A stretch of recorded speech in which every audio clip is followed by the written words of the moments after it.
জলবায়ু পরিবর্তনের প্রভাব মোকাবেলায় প্রতিশ্রুতি পূরণে প্রধানমন্ত্রীর আহ্বান, প্যারিস চুক্তি বাস্তবায়নের তাগিদ।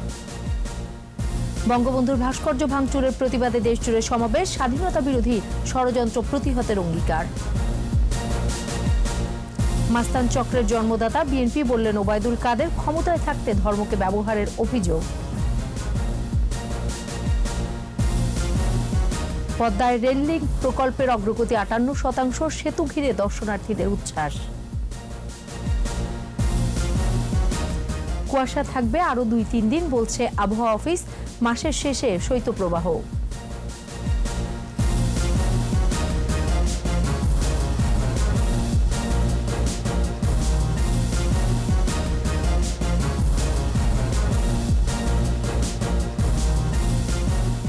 শুনছিলেন ফার্স্ট সিকিউরিটি ইসলামী ব্যাংক লিমিটেড সংবাদ শিরোনাম। আমন্ত্রণ জানাচ্ছি রাত ১১টার ২১ সংবাদে। সাথে আছি আমি সোনিয়া স্নিগ্ধা। দর্শক, ২১ টেলিভিশনের সংবাদ একই সাথে সরাসরি দেখতে পাবেন আমাদের ফেসবুক পেজ www.facebook.com/2124 অনলাইনে।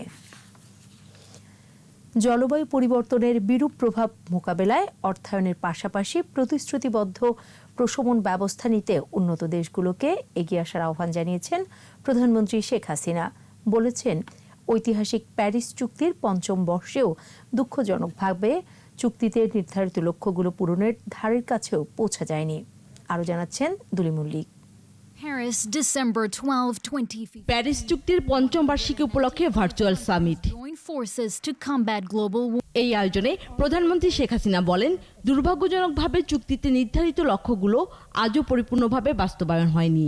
বিশ্ব নেতাদের নিষ্ক্রিয়তার জন্য জলবায়ু পরিবর্তন কোনো বিরতি নিচ্ছে না, কোনো ছাড় দিচ্ছে না।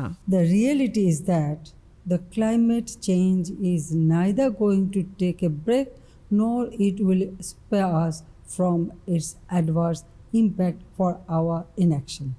প্রতি বছর বাংলাদেশ জলবায়ু পরিবর্তন সংবেদনশীল প্রকল্পগুলোতে $2 বিলিয়ন এবং অভিযোজন ব্যবস্থায় $3 বিলিয়ন খরচ করছে বলে জানান প্রধানমন্ত্রী। As the president of the Climate Vulnerable Forum, we have launched the CVF Midnight Survival Deadline for the Climate initiative, urging every country to declare enhanced NDCs by the midnight on 31st December 2020. Sheikh Hasina বলেন, NDC এবং অভিযোজন লক্ষ্যমাত্রা টেকসইভাবে বাড়াতে প্রশমন প্রক্রিয়ায় জ্বালানি, শিল্প ও পরিবহন খাত ছাড়াও আরও কিছু সম্ভাব্য সেক্টর যুক্ত করা হচ্ছে। To substantially rise our NDC and adaptation ambition, we have further included a few more potential sectors in addition to the existing energy, industry and transport sectors. সুরক্ষিত টেকসই ভবিষ্যতের জন্য মুজিব জলবায়ু সমৃদ্ধি পরিকল্পনা কর্মসূচি চালুর কথা উল্লেখ করেন প্রধানমন্ত্রী। To mobilize resources for a secured, sustainable future. দুলি মল্লিক, ২১ টেলিভিশন। বঙ্গবন্ধুর ভাস্কর্য ভাঙচুরের ঘটনা সংবিধান ও রাষ্ট্রের উপর আঘাত, এই অপতৎপরতা কঠোরভাবে প্রতিহত করা হবে বলে ঘোষণা দিয়েছে সরকারি কর্মকর্তা ফোরাম। স্বাধীনতা বিরোধী ও সাম্প্রদায়িক অপশক্তির বিরুদ্ধে ঐক্যবদ্ধ থাকার অঙ্গীকার পুনর্ব্যক্ত করে প্রতিবাদ সমাবেশে আরও বলা হয়, জাতির পিতা বঙ্গবন্ধুর বিরুদ্ধে যে কোনো ষড়যন্ত্র কঠোরভাবে মোকাবেলা করা হবে। বিস্তারিত জানাচ্ছেন দীপু শিকদার। জাতির পিতা বঙ্গবন্ধু শেখ মুজিবুর রহমানের ভাস্কর্য ভাঙচুর, সংবিধান অবমাননার প্রতিবাদে বঙ্গবন্ধু আন্তর্জাতিক সম্মেলন কেন্দ্রে সরকারি কর্মকর্তা ফোরামের এই সমাবেশ। সরকারের সিনিয়র সচিব, সচিব ও সমপর্যায়ের কর্মকর্তা, সংস্থার প্রধানসহ ২৯টি ক্যাডারের কর্মকর্তা ও অন্যান্য সরকারি প্রতিষ্ঠানের বিভিন্ন পর্যায়ের কর্মকর্তারা সমাবেশে অংশ নেন। এই স্বাধীন দেশের প্রজাতন্ত্রের কর্মকর্তা সমাবেশে বক্তারা বঙ্গবন্ধুর ভাস্কর্য ভাঙচুরের ঘটনার তীব্র নিন্দা ও প্রতিবাদ জানান। তারা বঙ্গবন্ধুর বিরুদ্ধে যে কোনো ষড়যন্ত্র মোকাবেলার আহ্বান জানিয়ে স্বাধীনতা বিরোধী ও সাম্প্রদায়িক অপশক্তির বিরুদ্ধে ঐক্যবদ্ধ থাকার অঙ্গীকার পুনর্ব্যক্ত করেন।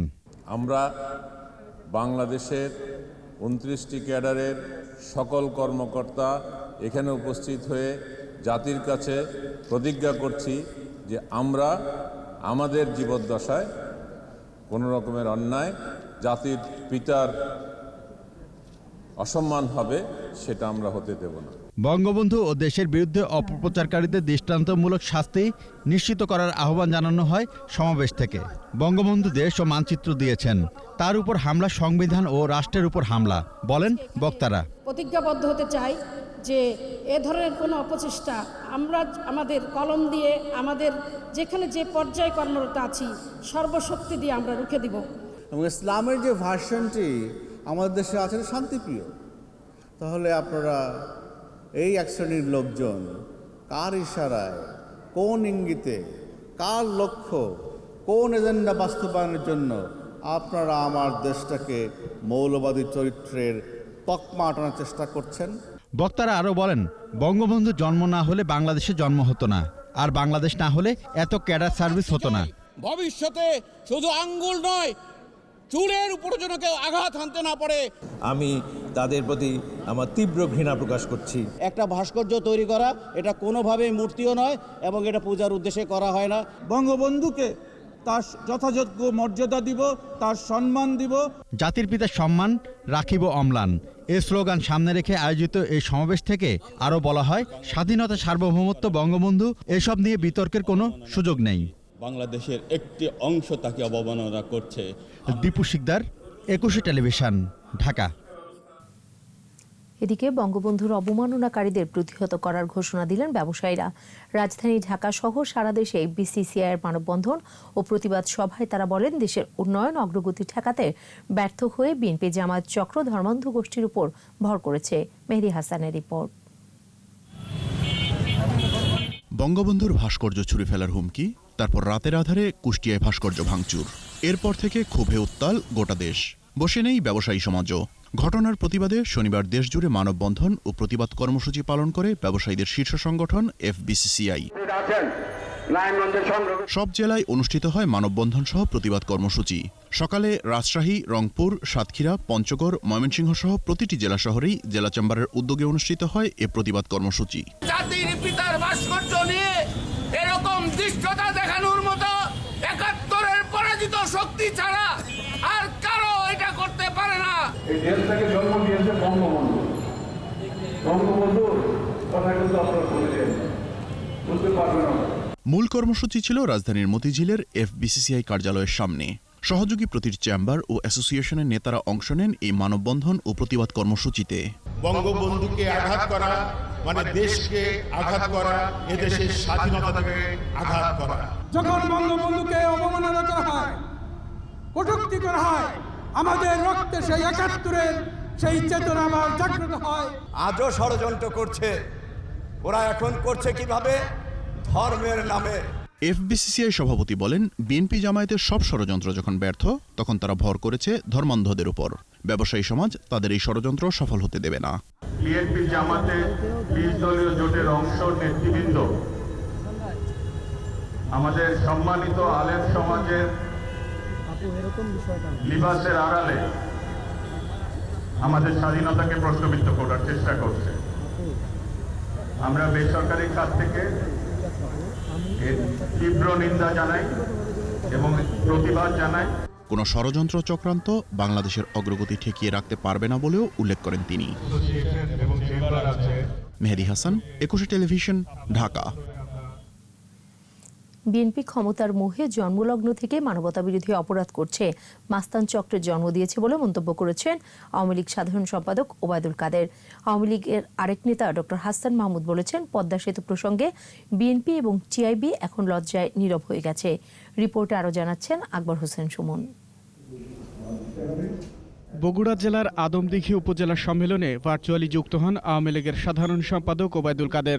একটি বড় রাজনৈতিক দলে বিএনপিকে মানবতা বিরোধী গোষ্ঠীর পৃষ্ঠপোষক উল্লেখ করে দলটিকে দেশের মাস্তান চক্রের জনক বলে মন্তব্য করেন আওয়ামী লীগ সাধারণ সম্পাদক।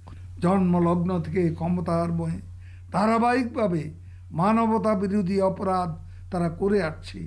জনগণ মনে করে মানবতা বিরোধী ট্রাইব্যুনালে তাদেরও বিচার হওয়া উচিত।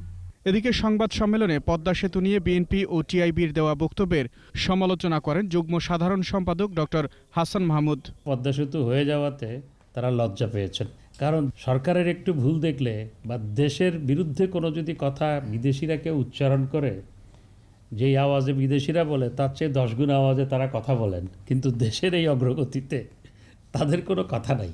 কেন্দ্রীয় কার্যালয়ে শ্রমিক লীগের বর্ধিত সভায় আর এক নেতা মাহবুবুল আলম হানিফের অভিযোগ, ক্ষমতায় থাকতে ধর্মকে ব্যবহার করেছিল বিএনপি। এদের আর ভবিষ্যতে কখনো জনসমর্থনে রাষ্ট্র ক্ষমতা আসার সুযোগ নেই। সেই কারণে এই সমস্ত নানান ধর্ম ব্যবসায়ীদের দিয়ে এখন সরকারের বিরুদ্ধে অপপ্রচার চালিয়ে অবব্যাখ্যা দিয়ে এই দেশের সহজ সরল ধর্মপ্রাণ মানুষকে বিভ্রান্ত করার চেষ্টা করছেন। ধর্ম ব্যবসায়ী ও মৌলবাদীরা ভাস্কর্যের বিরোধিতা করছে উল্লেখ করে সংবিধান অনুযায়ী দেশ চলবে বলে জানান আওয়ামী লীগ নেতারা। তারা এখনও দেশের স্বাধীনতার বিরুদ্ধে কথা বলে যাচ্ছেন। আকবর হোসেন সুমন, 21 টেলিভিশন, ঢাকা। দ্রুতগতিতে এগিয়ে চলছে পদ্মা রেল লিঙ্ক প্রকল্পের নির্মাণযোগ্য। এ পর্যন্ত বাস্তব অগ্রগতি 58%। যানবাহন চলাচলের শুরুর দিন থেকে চলবে রেলও। ট্রেন চলতে পারবে 120 কিলোমিটার গতিতে। মূল সেতু নির্মাণের পরে রেল ট্র্যাক বসানোর কাজ শুরু হবে। রিপোর্টে আরও জানাচ্ছেন মোহাম্মদ দুরুন্নবী, ছবি তুলেছেন ইয়াকুব লিটন। দ্বিতল পদ্মা সেতুর স্প্যান বসানো শেষ।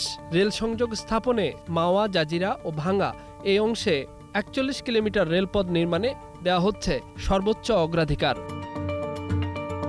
প্রথম স্প্যান বসানোর দিন থেকেই চলছে স্ল্যাব বসানোর কাজ। হিসেবের খাতায় মূল সেতুর রেল চলাচল অংশে এরই মধ্যে বসে গেছে 60% স্ল্যাব। দম ফেলারও সময় নেই নির্মাণ সংশ্লিষ্টদের। স্ল্যাব বসানোর পাশাপাশি চলছে ঢালাইয়ের কাজও। কাজ দ্রুত চলতেছে। আগামী ডিসেম্বরের মধ্যে আমাদের সম্ভব আর কি রেলের কাজ কমপ্লিট করা। স্ল্যাব সেটিং এখন নতুন যেগুলি স্প্যান বসানো হয়েছে ওগুলিতে স্ল্যাব সেটিং চলতেছে আর কি। মূল সেতুর বাইরে আছে পদ্মা রেল লিঙ্ক প্রকল্পের বিশাল কর্মযজ্ঞ। মাওয়া অংশে 2.5 কিলোমিটার এবং জাজিরা অংশে 4 কিলোমিটার ভায়াডাক্ট নির্মাণ ইতিমধ্যে শেষ হয়েছে। প্রকল্পে 12টি মেজর ব্রিজের মধ্যে 5টি, 67টি আন্ডারপাসের মধ্যে 40টি সম্পন্ন হয়েছে। এছাড়া প্রকল্পে থাকছে কালভার্ট, আর্থ এমব্যাঙ্কমেন্ট। প্রকল্প সংশ্লিষ্টরা বলছেন জটিল কাজগুলো এরই মধ্যে শেষ হয়েছে। যে মেজর যে কাজগুলো যেটা মাটির নিচে যেটা হওয়ার কথা এগুলো হয়ে আসছে, এটা মিলিয়ে এ পর্যন্ত আমাদের 58% আমাদের কাজ সম্পন্ন হয়েছে। অন্যান্য দেশে যেরকম দ্রুতগতি ট্রেন যেই ট্র্যাকের উপর দিয়ে সাধারণত সাহায্যে চলাচল করে, এখানে ঠিক সেভাবেই এটা চলাচল করবে। এখানে বাংলাদেশে সর্বপ্রথম ব্যালাস্টলেস ট্র্যাক নির্মাণ করা হবে। মূল সেতুর কাজ শেষ করার পর 2-3 মাস পর্যবেক্ষণ করে বসানো হবে রেলওয়ে ট্র্যাক। যেহেতু এটা ব্যালাস্টলেস ট্র্যাক হচ্ছে, সেখানে আপনার সেটেলমেন্টের যে টলারেন্স সেটা খুবই ন্যারো, মোটামুটি 1 মিলিমিটার বা তার থেকে কম।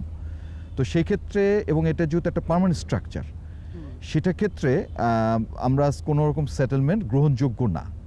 এই জন্য ওই সেটেলমেন্টটা সিজ হওয়ার পরে আমরা আমাদের কাজটা সম্পন্ন করতে হবে। মাওয়া, জাজিরা, শিবচর, ভাঙ্গা রেল জংশন এবং পুরাতন স্টেশন আধুনিকায়ন সহ মোট 5টি স্টেশন নির্মাণ করা হবে এই প্রকল্পে। ভাঙ্গা রেলওয়ে জংশনে 5টি রুটের ট্রেন চলাচলের ব্যবস্থা তো থাকছেই, ভবিষ্যতে আরও 4টি রুট যুক্ত করার অবকাঠামো থাকবে। ঢাকা থেকে পদ্মা সেতুর উপর দিয়ে ভাঙ্গা পর্যন্ত প্রাথমিকভাবে এবং পরবর্তীতে এটি নড়াইল হয়ে যশোর পর্যন্ত 172 কিলোমিটার সিঙ্গেল লাইন ব্রডগেজ রেলপথ প্রকল্পের ব্যয় 34,990 কোটি টাকা। এর মধ্যে 10,240 কোটি টাকা দেবে বাংলাদেশ সরকার। নিচের দিকে বসবে রেল আর উপরের দিকে তাকালে মনে হবে একটি মহাসড়ক। এ কনক্রিট ও স্টিল দিয়ে নির্মিত দ্বিতল পদ্মা সেতু। শুরুতে রেল লাইন বসানো নিয়ে নানান জটিলতা ছিল, এখন কোনো জটিলতা নেই। দ্রুত গতিতে চলছে রেলের কর্মযজ্ঞ এবং সব কিছু ঠিক থাকলে প্রকল্প সংশ্লিষ্টরা বলছেন যেদিন যানবাহন চলাচল করবে ঠিক একই দিনে রেল চলবে পদ্মা সেতুতে। মোহাম্মদ নুরুন্নবী, 21 টেলিভিশন, মাওয়া, মুন্সিগঞ্জ। পদ্মা সেতু যেন স্বপ্নের বাস্তবায়ন। শেষ স্প্যান বসার পর স্বপ্নের সেতুটি সামনে থেকে দেখতে দেশের বিভিন্ন প্রান্ত থেকে মুন্সিগঞ্জের মাওয়ায় ভিড় করছেন অনেকে। ছবি তুলে আনন্দে ভাসছেন তারা। ট্রলার ও স্পিডবোটে পদ্মা সেতুর এক প্রান্ত থেকে অন্য প্রান্তে যেতে দেখা গেছে অনেককে। প্রতিনিধিদের সহায়তায় স্মৃতিমণ্ডলের রিপোর্ট। পদ্মা সেতুর 41তম ও সর্বশেষ স্প্যান বসানো হয় বৃহস্পতিবার। এর মাধ্যমে নদীর উপর 6.15 কিলোমিটার সেতুটি পুরোপুরি দৃশ্যমান হয়। স্বপ্নের এই সেতু সামনে থেকে দেখতে মুন্সিগঞ্জের মাওয়ায় প্রতিদিন দর্শনার্থীদের ভিড় জমছে। দূর দূরান্ত থেকে দর্শনার্থীরা ব্যক্তিগত গাড়ি, মোটরসাইকেল সহ নানা যানবাহনে করে যাচ্ছেন সেখানে। ট্রলারে গেলে 2 ঘন্টা, এখন তো আপনি 20-30 মিনিটে যাবো আমরা ওই পারে। সপ্তাহে আমরা 2-3 মারতে পারবো, এখন তো সপ্তাহে অ্যাক্টিভ হয়। কেউ পরিবার নিয়ে, কেউ বা বন্ধুদের সঙ্গে যাচ্ছেন স্বপ্নের সেতু দেখতে। সেতু পেছনে রেখে সেলফি তুলছেন অনেকে। নিজস্ব অর্থায়নে পদ্মা সেতু বানিয়ে সারা পৃথিবীকে অবাক করে দিল। পদ্মা সেতু দেখতে যাওয়ার দর্শনার্থীরা জানালেন, কেবল সংবাদপত্রের পাতায় আর টেলিভিশনে পদ্মা সেতুর স্পেন বসানো দেখেছেন। বাস্তবে সেতুটি এক নজর দেখতে ভিড় বাড়ছে শরীয়তপুরের জাজিরার নাওডোবা এলাকার পদ্মা পাড়েও। পরিকল্পিত পদ্মা সেতু, এটা আগে আমরা ভাবছি এটা স্বপ্ন, কিন্তু এখন দেখছি না, এটা বাস্তব। পদ্মা সেতুর যে সৌন্দর্যটা, সেটা অনেক কাছ থেকে দেখার যে আনন্দটা, সেটা উপভোগ করার জন্য আসছিলাম। রাজধানীর পাশাপাশি মাদারীপুর, গাজীপুর, নারায়ণগঞ্জ, নরসিংদী, কুমিল্লা, সাভার, কেরানীগঞ্জ থেকে যাওয়া দর্শনার্থীদেরও দেখা মিলল পদ্মা পাড়ে। মাওয়ার যে রাস্তা আছে এক্সপ্রেস হাইওয়ে, সেটা দিয়ে আমরা মনে করেন 3 থেকে 4 ঘন্টার মধ্যে বরিশালে পৌঁছে যেতে পারব। এই দক্ষিণাঞ্চলের মানুষের জন্য তিনি যে এত বড় একটা উদ্যোগ বাংলাদেশের অর্থায়নে করতে পারছেন, সেই জন্য আমাদের সকলের পক্ষ থেকে ওনাকে ধন্যবাদ। 30 জন হাজি আমরা আসছি এই পদ্মা সেতু দেখার জন্য। স্বপ্নের পদ্মা সেতু পুরোপুরি দৃশ্যমান হওয়ায় শোভাযাত্রা নিয়েও মাওয়ায় যাচ্ছেন অনেকে। স্মৃতিমণ্ডল, 21 টেলিভিশন, ঢাকা। চলমান কুয়াশা কাটতে সময় লাগবে আরও 2-3 দিন, তবে কুয়াশা কাটলেই বাড়বে শীত। আবহাওয়া অধিদপ্তর থেকে জানানো হয়েছে, ডিসেম্বরের শেষ দিকে তাপমাত্রা কমে নেমে আসতে পারে 10 ডিগ্রির নিচে। এদিকে শীত বাড়ায় রাজধানীর বিভিন্ন মার্কেটে বেড়েছে গরম কাপড়ের বিক্রি। জসিম জুয়েলের রিপোর্ট। গত কয়েকদিন ধরে কুয়াশার চাদরে ঢেকে আছে রাজধানী ঢাকা সহ সারা দেশ। সারাদিনে মিলছে না সূর্যের দেখা। রাজধানী ঢাকার এই চিত্র বলে দিচ্ছে শীত আসন গেড়েছে, তীব্রতা বাড়ায় দুর্ভোগ বেড়েছে সাধারণ মানুষের। আবহাওয়া অফিস জানিয়েছে কুয়াশা থাকবে আরও কয়েকদিন। বিশেষ করে উত্তর অঞ্চলে কমতে পারে তাপমাত্রা, আর মাসের শেষ দিকে দেশ জুড়ে আসতে পারে শৈত্যপ্রবাহ। এই মাসের 17 তারিখ থেকে 18 তারিখ এই সময়ের পর থেকে শীতের তীব্রতা অনেকটা বৃদ্ধি পেতে পারে। উত্তরবঙ্গে কোথাও কোথাও হয়তো মৃদু থেকে মাঝারি ধরনের শৈত্যপ্রবাহ, যেটা অর্থাৎ 10 ডিগ্রি সেলসিয়াস তাপমাত্রার নিচে চলে আসতে পারে কোথাও কোথাও। এদিকে শীতের তীব্রতা বাড়ার সাথে সাথে বেড়েছে গরম কাপড় বিক্রি। বিভিন্ন মার্কেটে দেখা গেছে শীতের পোশাক কিনতে ব্যস্ত ক্রেতারা। গত কয়েকদিনে বিক্রিও বেড়েছে বলে জানালেন বিক্রেতারা। পরিবেশের সাথে একটু শীতটা আজকে একটু বেশি কিনতে হবে, তাই কিনে ফেললাম। আগের তুলনায় এখন একটু ভালো, শীতের চাপ পাচ্ছে তাই কাস্টমার করছে। বন্ধের দিন আর কিন্তু বেশি হয়, ঠিক আছে, শুক্রবার শনিবার অফ ডে। একটা কিন্তু লাগেন না আছে, তারপরও শীত করে শৈলে, তারপরে দিনের একটা কিনা যদি একটা তো ডেলি ফেন্দন যাবো না। আশা করি যে আগামী সপ্তাহে একটু ভালো আশা আছে যে শীত পড়তে পারে, ব্যবসা একটু ভালো যাবে। আবহাওয়ার পূর্বাভাসে বলা হয়েছে কুয়াশা কেটে গেলে দেশের 2-1 জায়গায় হালকা বৃষ্টির সম্ভাবনা আছে।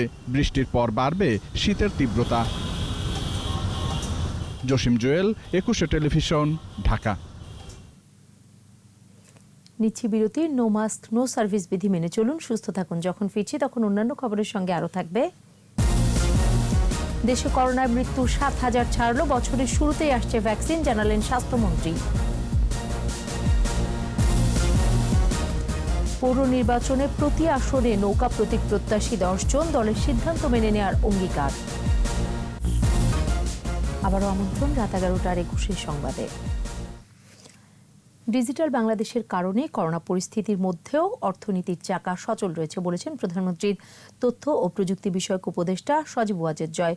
4র্থ ডিজিটাল দিবসে ওয়েবিনারে তিনি বলেন, তথ্য প্রযুক্তিকে গুরুত্ব দেয় বিশ্বব্যাপী বাংলাদেশের তরুণদের নতুন কর্মসংস্থানের সুযোগ সৃষ্টি হয়েছে।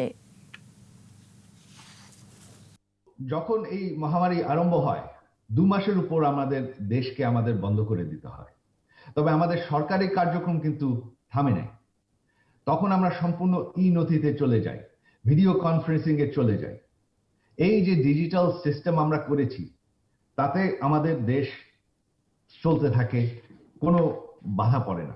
প্রত্যেক বছর হাজার হাজার তরুণ তরুণীদেরকে প্রশিক্ষণ দিচ্ছি আইসিটি বিভাগ থেকে। এটা আমরা প্রায় গত 7-8 বছর ধরে করে যাচ্ছি।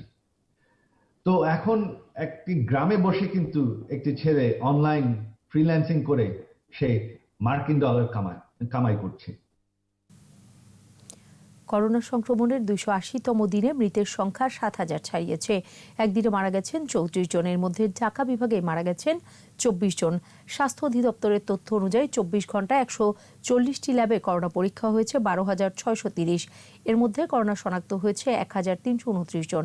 এ নিয়ে মোট শনাক্ত 4,89,178। দৈনিক সংক্রমণের হার 10.52%। নতুন 3,185 জন সহ সুস্থ হয়েছে 4,17,503 জন।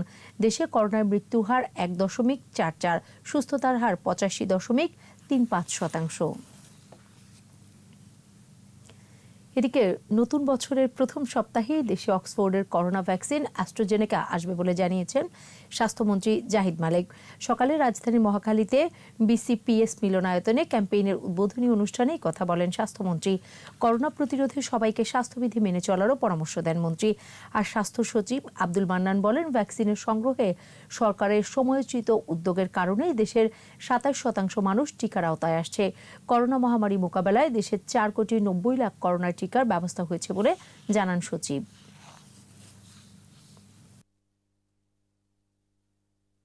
কিন্তু বাজেটের আমরা 15% পেয়ে থাকি, 15-16%।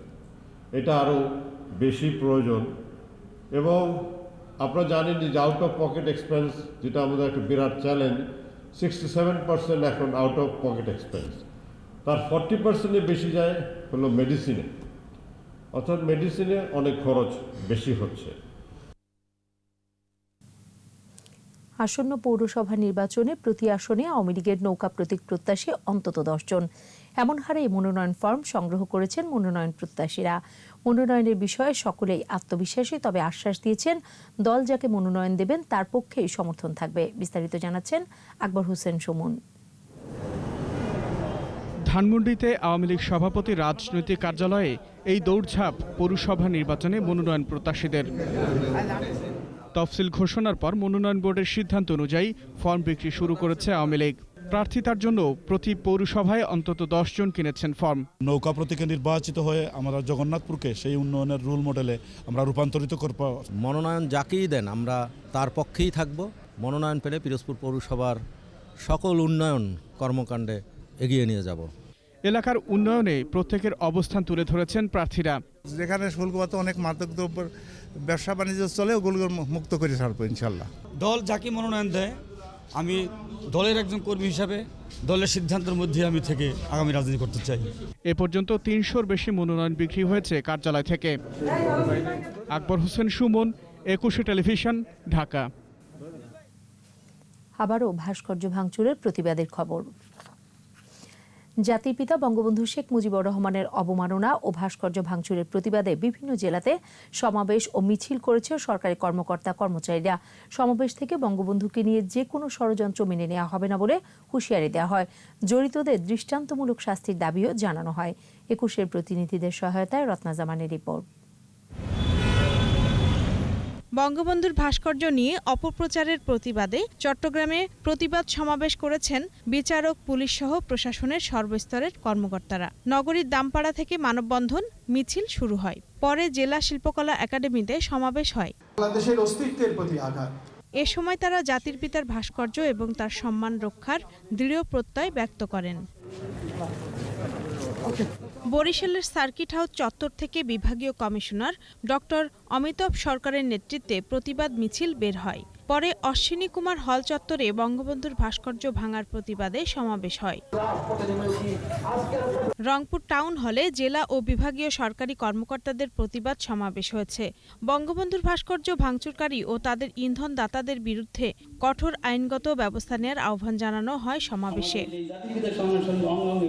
খুলনায় বঙ্গবন্ধুর ভাস্কর্য ভাঙচুরের প্রতিবাদে মানববন্ধন ও পদযাত্রা কর্মসূচি হয়েছে। সমাবেশে বক্তব্য দেন খুলনা সিটি কর্পোরেশনের মেয়র তালুকদার আব্দুল খালেক। এ সময় বক্তারা দুর্বৃত্তদের গ্রেপ্তার ও শাস্তির দাবি জানান।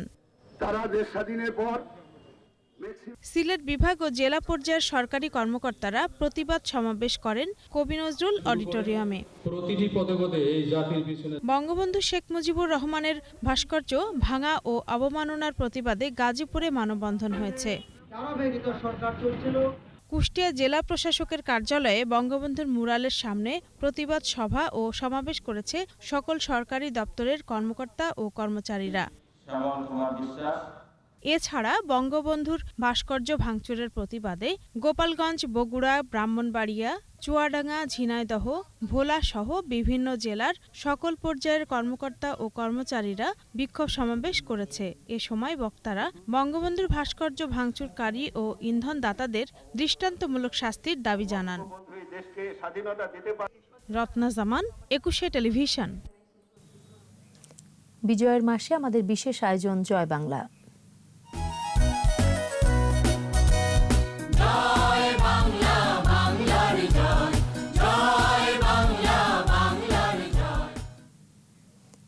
বিজয়ের ৪৯ বছরে রীতিমতো বিপ্লব ঘটে গেছে দেশের কৃষি খাতে। একসময়ের খোরপোশের কৃষি আজ বাণিজ্যিক কৃষিতে পরিণত হয়েছে। খাদ্যশস্য উৎপাদনে বাংলাদেশ এখন বিশ্বে ১০ম।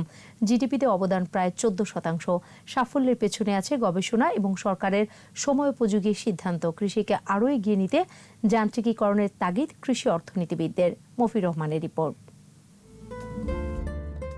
সবকিছুর মতো কৃষিতেও বৈষম্য। পূর্ব বাংলার পাট চলে যেত পাকিস্তানে। বৈষম্যের প্রতিবাদে ফুঁসে ওঠে বাঙালি। বঙ্গবন্ধু দিলেন ৬ দফা। এই ৬ দফা হয়ে উঠল বাঙালির প্রাণের দাবি। মুক্তিযুদ্ধে ঝাঁপিয়ে পড়ে বিজয় ছিনিয়ে আনে বাংলার কৃষক, শ্রমিক, ছাত্র জনতা। জাতির পিতার নেতৃত্বে কৃষিবান্ধব নীতিতে ঘুরে দাঁড়ানোর চেষ্টা। স্বাধীন দেশে বারবার বাধা হয়ে দাঁড়ায় প্রকৃতি। বন্যা, খরায় ফসলহানি। নতুন জাত উদ্ভাবন, কৃষি ঋণ, ভর্তুকি দেয়া সহ বঙ্গবন্ধুর দেখানো পথেই আসে সাফল্য। বিজয়ের ৪৯ বছরে দেশের কৃষি খাতে ঘটে গেছে বিপ্লব। খাদ্যশস্য উৎপাদনে বিশ্বে বাংলাদেশের স্থান ১০ম, সবজি উৎপাদনে ৩য়, আর মাছে ৪র্থ। জিডিপিতে কৃষির অবদান ১৩.৬%। ধান উৎপাদনে উদ্বৃত্ত।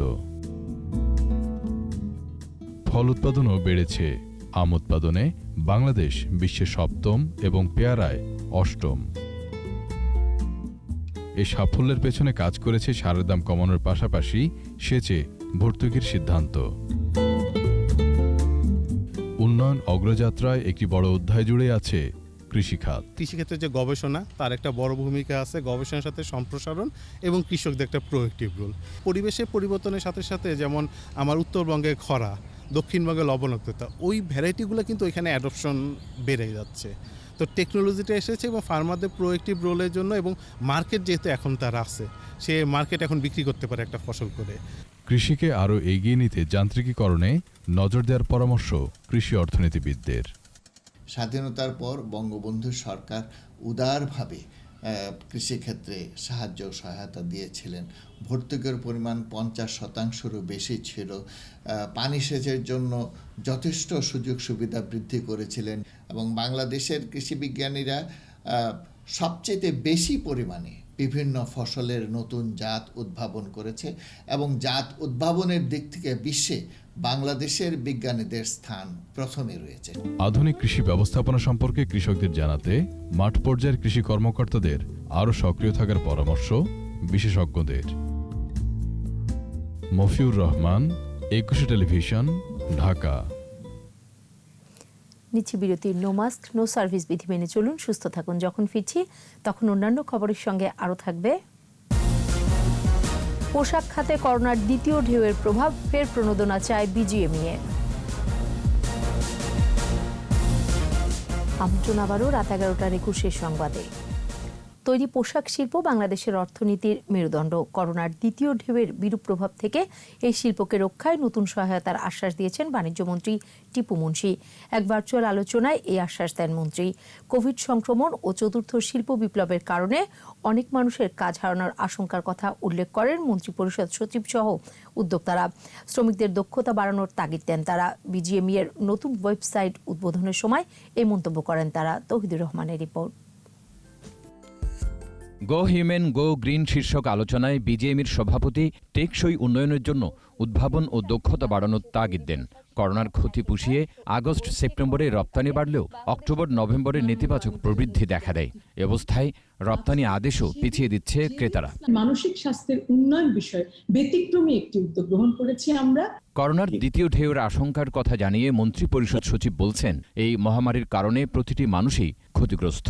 চাকরিচ্যুত হতে পারেন অসংখ্য কর্মী। প্যান্ডেমিকের চেয়েও বেশি চিন্তা ভাবনা আছে ফোর্থ ইন্ডাস্ট্রিয়াল রেভলিউশনটা নিয়ে। মেশিন এবং রোবটস কিন্তু হিউজ পরিমাণে ম্যান পাওয়ারকে আপনার রিপ্লেস করবে। প্রণোদনার কারণে ঘুরে দাঁড়িয়েছে পোশাক খাত, কিন্তু দ্বিতীয় ঢেউয়ের বিরূপ প্রভাব মোকাবেলায় নতুন করে সহায়তা প্রয়োজন হতে পারে বলে জানান বাণিজ্যমন্ত্রী। প্রণোদনা দিয়ে হচ্ছে সেটা থেকে আমরা ঘুরে দাঁড়িয়েছি। আশা করেছিলাম যে আমাদের এই বিপদ, এই ট্রেডের বিপদটা হয়তো আমরা উতরে গেলাম, কিন্তু দুর্ভাগ্য আবার সেকেন্ড ওয়েভের কারণে সেই চিন্তাটা আবার জেগে বসেছে। আবারও বিপদের পদধ্বনি আমরা শুনছি। গভর্নমেন্ট মন খোলা নিয়েই বসে আছে। প্রয়োজন হলে অবশ্যই আরো স্টিমুলাস প্যাকেজ বা প্রণোদনা প্যাকেজটার ব্যাপারে চিন্তা করবে। শিল্পের রক্ষা এবং বিকাশে ডিজিটালাইজেশনের বিকল্প নেই বলেও জানান বক্তারা। I feel encouraged as an entrepreneur. Touhidur Rahman, 21 television, Dhaka. এবারে সোশ্যাল ইসলামী ব্যাংক লিমিটেড বাণিজ্য সংবাদ।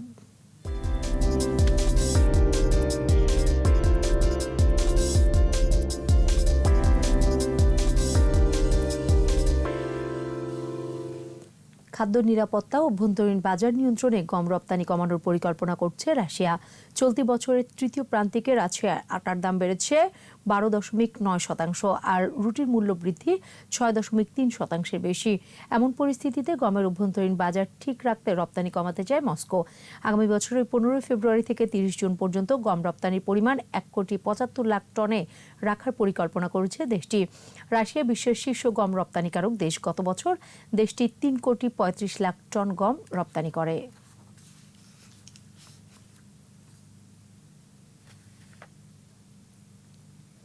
আর এরই সাথে শেষ করছি রাত 11টার 21 সংবাদ। যাবার আগে ফার্স্ট সিকিউরিটি ইসলামী ব্যাংক লিমিটেড সংবাদ শিরোনামগুলো আরও একবার। জলবায়ু পরিবর্তনের প্রভাব মোকাবেলায় প্রতিশ্রুতি পূরণের প্রধানমন্ত্রীর আহ্বান, প্যারিস চুক্তি বাস্তবায়নের তাগিদ। বঙ্গবন্ধুর ভাস্কর্য ভাঙচুরের প্রতিবাদে দেশজুড়ে সমাবেশ, স্বাধীনতা বিরোধী ষড়যন্ত্র প্রতিহতের অঙ্গীকার। মাস্তান চক্রের জন্মদাতা বিএনপি, বললেন ওবায়দুল কাদের ক্ষমতায় থাকতে ধর্মকে ব্যবহারের অভিযোগ। পদ্মায় রেল লিংক প্রকল্পের অগ্রগতি 58%, সেতু ঘিরে দর্শনার্থীদের উচ্ছ্বাস। কুয়াশা থাকবে আরও 2-3 দিন, বলছে আবহাওয়া অফিস। মাসের শেষে শৈত্যপ্রবাহ।